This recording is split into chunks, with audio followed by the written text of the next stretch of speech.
Nang marinig ni na Daniel at Tricia ang mahiwagang tinig mula sa lumang radyo, tila tumigil ang oras sa loob ng bahay. Patuloy na sumisitsit ang radyo habang naghahalo ang paputol-putol na tunog at mahinang bulong. Walang istasyon, walang musika. Tanging iisang mensahe lamang ang paulit-ulit na naririnig. Natagpuan na niya kayo. Biglang namatay ang radyo. Kasabay nito ay bumulik ang katahimikan. Dahan-dahang lumapit si Daniel sa bintana. Wala na ang matangkad na nilalang sa ilalim ng balete. Ngunit may naiwan itong bakas. Ang damuhan sa paligid ng puno ay tila natuyo sa hugis ng dalawang malalaking paa. Ang dahon ay naging kulay itim. Ang lupa ay nagmistulang sinunog kahit walang apoy na dumaan. Hindi na sila muling nakatulog. Habang hinihintay ang pagsikat ng araw, ipinagpatuloy nila ang pagbabasa sa mga lumang kwaderno ng kanilang lolo. Sa pinakahuling kwaderno ay may nakadikit na isang lumang mapa ng San Isidro. Hindi ito karaniwang mapa. May mga pulang marka sa iba't ibang bahagi ng bayan. Sa tabi ng bawat marka ay may pangalan at taon. 1959, 1969, 1979, 1989, 1999, 2009, 2019. Napansin ni Tricia ang paulit-ulit na pagitan. Eksaktong 10 taon. Sa bawat petsa ay may isa ring maikling tala. 14 ang nawala. 9 ang natagpuan. 3 ang nakaligtas. Isa lamang ang nakakita sa tunay niyang anyo. Walang nakasaad kung sino ang nakaligtas. Ngunit sa pinakahuling pahina ay may isang pangalang nakabilog. Arturo Ramos, ang kanilang lolo. Sa ilalim nito ay may maikling sulat. Kung mabasa niyo to, ibig sabihin ay hindi ko na kayo na ipagtanggol. Patawarin ninyo ako. Napalunok si Daniel. Hindi kailanman ikinwento ng kanilang lolo ang tungkol sa alamat. Hindi rin ito sinabi na minsan na pala niyang hinarap ang nilalang. Mas lalong lumalim ang hiwaga ng may mahulog na isang lumang litrato mula sa pagitan ng mga pahina. Larawan yon ng kanilang lolo kasama ang 7. Kasama niya ang 7 pang kalalakihan. Lahat sila ay may hawak na sulok. Sa likuran nila ay ang parehong balete sa bakuran. Ngunit may kakaiba sa larawan. 6 lamang ang mga anino. Ang kanilang lolo at isa pang lalaki na walang anino. Habang sinusuri nila ang litrato, may narinig silang malakas na pagkatok sa pintuan. 3 sunod-sunod na katok. Hindi tulad kagabi, mas mabigat ang bawat tunog. Parang may malaking troso na tumatama sa kahoy. Hindi sila gumalaw. Muling kumatok at mas malakas pa. Pagkatapos, may isang pamilyar na boses ang narinig nila mula sa labas. Daniel. Nanlaki ang mga mata ni Tricia. Boses yun ng kanilang ina. Pero imposible. 20 taon nang patay ang kanilang mga magulang. Muling nagsalita ang boses. Anak, buksan mo ang pinto. Nanginig ang kamay ni Daniel. Halos kusang gumalaw ang kanyang paa papunta sa pinto. Ngunit bago pa niya maabot ang seradura, napansin niya ang maliit na krus na ibinigay ni Aling Marta. Bigla niyang naalala ang babala. Huwag kayong magpapabukas ng pinto sa gabi. At napaatras siya. Kasabay noon ay tumigil ang pagkatok. Lumipas ang ilang segundo. Pagkatapos ay narinig nila ang isang mabagal na tawa. Hindi na yun boses ng kanilang ina. Isa na yung malalim, paus, at tila nang gagaling sa kailaliman ng lupa. Unti-unti itong lumayo hanggang tuluyang nawala. Makalipas ang ilang minuto, sumikat ang araw. Agad silang lumabas ng bahay. Sa harap ng kanilang pintuan ay may bakas ng putik. 3 daliri lamang ang bawat yapak. Ngunit ang pinaka-nakakakilabot, isa pang hanay na maliit. Maliit lamang ang yapak. Parang isang bata. Nagmumula ang mga yun sa kagubatan at nagtatapos mismo sa kanilang pintuan. Wala nang kasunod. Para bang ang batang naglakad doon ay bigla na lamang naglaho. Habang pinagmamasdan nila ang mga bakas, mabilis na tumakbo ang isang binatilyo mula sa bayan. Hingal na hingal ito. Halatang takot na takot. May nawala na naman, sigaw nito. Si Mang Isko, hindi na umuwi kagabi. Nagkatinginan ang mga residente.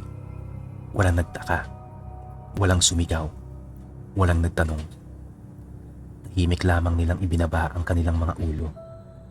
Para bang matagal na nilang alam ang mga nangyayari. Ilang sandali pa ay nagsimulang magtipon ang mga tao sa gitna ng baryo. Walang pulis. Walang ambulansya.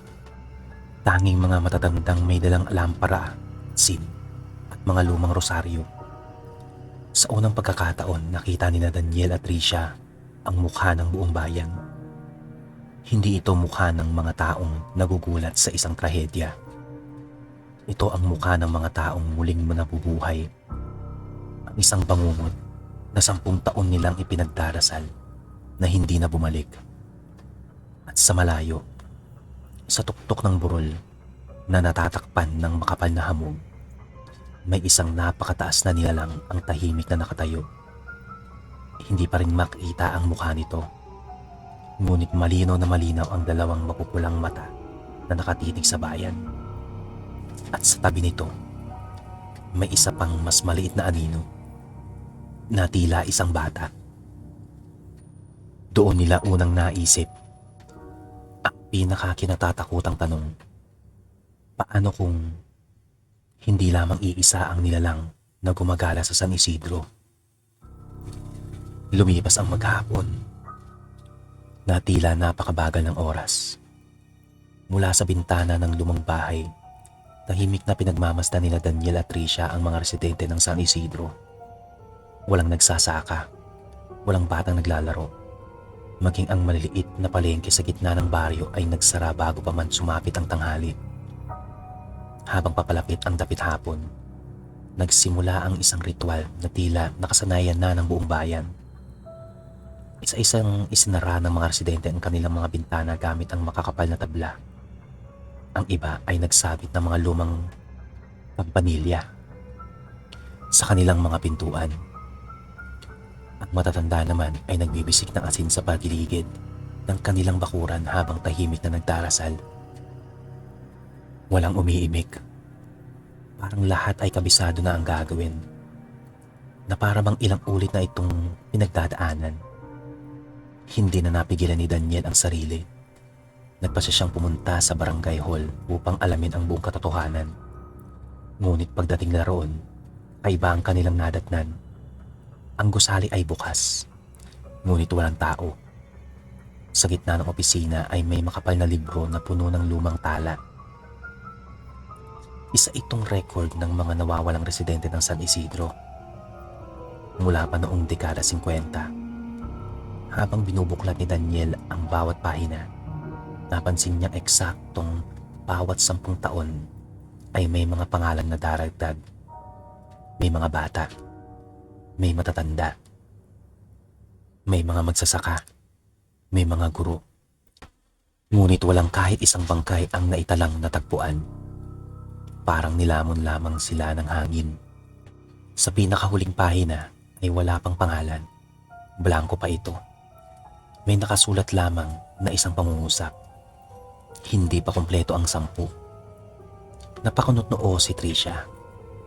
10? Tanong nito. Hindi nila alam kung ano ang ibig sabihin nito. Ngunit habang palabas sila ng barangay hall, nakita nila ang isang matandang lalaki na nakaupo sa ilalim ng punong mangga. Halos 70 taong gulang na ito. Maputi na ang buhok. Halos hindi na makalakad. Ngunit matalim pa rin ang kanyang mga mata. Tahimik niyang pinagmasdan ang magkapatid bago magsalita. Hinahanap kayo. Iyon lamang ang kanyang sinabi. Umupo si Daniel sa tabi niya.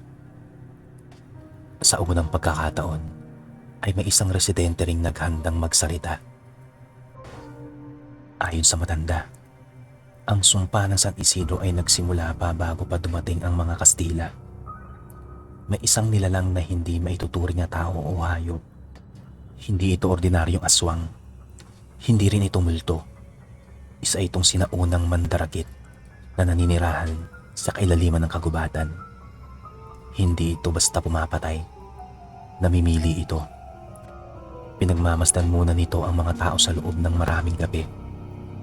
Inaalam ang kanilang ugali, kanilang mga takot, ang kanilang mga lihim.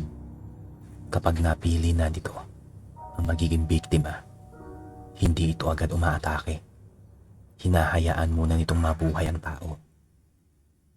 Pinaparamdam na may sumusunod, may nakatingin, may nagbabantay. Unti-unti nitong sinisira ang isip ng biktima hanggang sa kusang lumabas ito ng bahay. At kapag nangyari yun, hindi na ito muling makikita. Tumayo ang balahibo nila Daniel at Tricia. Naalala nila ang sipol, ang mga yabag sa bubong, ang kakaibang tinig na gumagaya sa kanilang ina. Hindi yun simpleng pananakot. Sinusubukan silang palabasin. Bago pa sila makapagtanong, tumayo ang matanda. Mabagal siyang naglakad papunta sa gitna ng kalsada. Huminto siya at itinuro ang lumang bahay ng mga Ramos. Hindi kayo bumalik dito para ibenta ang bahay. Tumigil siya sandali. Bumalik kayo dahil tinawag kayo. Nang marinig yon ni Daniel, tila may malamig na tubig na ibinuhos sa kanyang buong katawan. Hindi siya naniniwala sa tadhana, ngunit sunod-sunod na ang mga nangyayari. At lahat ng ito, parang matagal nang nakatakda. Pagsapit ng 6:00 ng gabi, muling bumalot ng katahimikan ng San Isidro. Isa-isang nagsara ang mga pintuan. Napatay ang mga ilaw. Maging ang buwan ay unti-unting natatakpan ng makakapal na ulap. Sa loob ng lumang bahay, tahimik lamang na nakaupo ang magkapatid. Hindi sila nagsasalita. Tanging ang mahinang pagtiktak ng lumang orasan ang maririnig. Hanggang sa tumigil ang orasan. Kasabay nito ay may narinig silang tunog mula sa ilalim ng sahig. Hindi yabag, hindi kaluskos. Parang may kumakamot, dahan-dahan ng paulit-ulit. Nagyelo ang kanilang dugo. Mabagal na yumuko si Daniel at inilapit ang kanyang tainga sa lumang kahoy ng sahig. Tumigil ang pagkamot. Ilang segundo ang lumipas. At mula sa ilalim ng mismong kanyang kinatatayuan, may isang napakahinang bulong. Daniel, hindi siya gumalaw. Muli niyang narinig ang boses. Ngayon ay mas malinaw na. Mas malapit at mas malamig. Buksan mo. Kasabay noon ay nagsimulang umangat ng bahagya ang isang lumang tablad ng sahig. Unti-unti, napakabagal, na para bang may kamay na pilit itong itinutulak mula sa ilalim ng bahay. Humawak ng mahigpit si Tricia sa braso ng kanyang kapatid. Pareho silang hindi makahinga dahil sa malait na siwang ng sahig. May dahan-dahang sumilip, hindi mukha, hindi kamay, kundi dalawang mapupulang mata na matagal nang naghihintay sa ilalim ng kanilang tahanan. Hindi gumalaw sina Daniel at Tricia. Para bang ang kahit pinakamaliit na kilos ay maaaring mag-anyaya ng kamatayan. Sa pagitan ng lumang tabla sa nangsahig, nanatiling nakatitig ang dalawang mapupulang mata. Wala itong kinukurap. Wala ring anumang tunog na maririnig mula rito. Unti-unti lamang itong gumagalaw. Kasabay ng bawat paghinga nila, biglang huminto ang lumang orasan. Kasunod nito ay isang napakalakas na kalabog ang umalingaw sa ilalim ng bahay. Nayanig ang buong sala. Nalaglag ang ilang lumang larawan sa dingding habang nagsitumpahan ang mga upuan. Mabilis na hinila ni Daniel si Tricia papalayo sa sahig. Muli silang napatingin sa siwang. Wala na ang mga mata. Ngunit hindi nawala ang pakiramdam na may nakatingin pa rin sa kanila. Makalipas ang ilang sandali, tila may kung anong gumapang sa ilalim ng tabla. Mabagal, mabigat at paikot-ikot. Parang sinusukat ang bawat bahagi ng bahay. Hindi nagtagal ay narinig nila ang parehong sipol. Ngunit ngayon, hindi na ito nanggagaling sa kagubatan. Hindi rin sa bubong, kundi mismo sa ilalim nila. Ang sipol ay mabagal, mahina, at tila may kasamang paghinga ng isang napakalaking nilalang. Unti-unting namatay ang ilaw ng kanilang gasera. Hindi dahil naubos ang apoy, kundi dahil tila may malamig na hangin dumaan sa loob ng bahay. Biglang bumukas ang pinto ng silid ng kanilang lolo. Dahan-dahan, walang humawak, walang hangin. Mabagal lamang itong bumukas hanggang sa marinig ang mahinang langit-ngit ng lumang bisagra. Napatingin ang magkapatid. Sa loob ng silid ay tila mas madilim kaysa sa buong bahay. At sa pinakadulo nito, may isang lumang aparator na hindi pa nila binabubuksan. Hindi nila alam kung bakit, ngunit pakiramdam ni Daniel ay may kung anong humihilas sa kanya upang lapitan yun. Bawat hakbang niya ay lalong bumibigat ang hangin. Lalong lumalamig ang paligid. Paglapit niya sa aparator, napansin niyang may nakapako rito na isang maliit na krus na yari sa kamagong. Halos maagnas na ito sa katagalan. Sa ilalim nito ay may nakasulat na 4 na salita. Huwag mong bubuksan kailanman. Tahimik si Daniel. Ngunit may isa pang bagay na nakatawag ng kanyang pansin. May sariwang gasgas sa pinto ng aparador. 3 mahahabang guhit. Parang may pilit na gustong lumabas mula sa loob. Hindi pa man siya nakapag-isip. Isang napakalakas na sigaw ang narinig nila mula sa labas ng bahay. Sigaw yun ng isang lalaki. Punong-puno ng takot. Kasunod nito ang sunod-sunod na pagtahol ng mga aso. Mabilis silang lumabas ng bahay. Sa di kalayuan, nakita nila ang ilang residente ng baryo na tumatakbo habang may daladalang mga lampara. May itinuro ang isa sa kanila patungo sa lumang palayan. Doon sila nagtungo. Pagdating nila, tumambad ang isang tanawing hindi nila malilimutan. Ang lupa ay tila inararo ng napakalaking hayop. May mga puno ng saging na nabuwal. May mga bakod na naputol na parang kawayan lamang.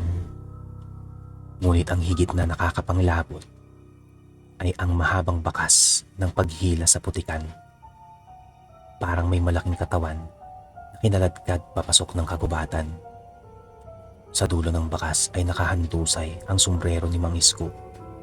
Wala nang iba. Wala nang dugo. Walang bangkay. Himik na lumuhod ang asawa ni Mang Isko. Wala siyang isinumpa. Wala siyang isinigaw. Himik lamang siyang umiyak. Parang alam na niyang hindi na muling makakauwi ang kanyang asawa. Habang sinusuri ng mga residente ang paligid, napansin ni Tricia ang isang kakaibang detalye. Sa putikan ay may malalaking bakas ng paa.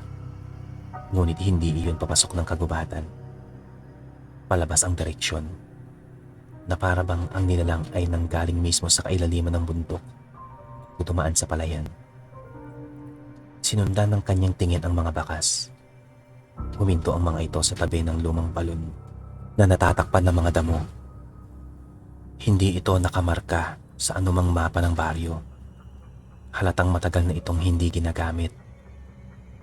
May makapal na lumot ang mga bato. May mga ugat ng balete na nakabalot sa gilid nito. Habang nakatingin si Tricia sa balon, may napansin siyang kakaiba. May tubig sa ilalim, ngunit walang refleksyon ng buwan. Sa halip, may refleksyon ng isang mukha. Mukhang tao. Ngunit hindi siya. Napaatras siya sa takot. At pagkurap niya, tubig lamang ang nasa balon. Walang mukha, walang anino. Kasabay noon ay muling umihip ang malamig na hangin. At mula sa loob ng balon, may isang mahinang bulong na halos hindi marinig. Huli na. Napatingin ang lahat sa balon. Tahimik ang paligid. Ngunit sa kailaliman nito, may narinig silang mabagal na tunog. Parang may isang napakalaking bagay na unti-unting umaakyat.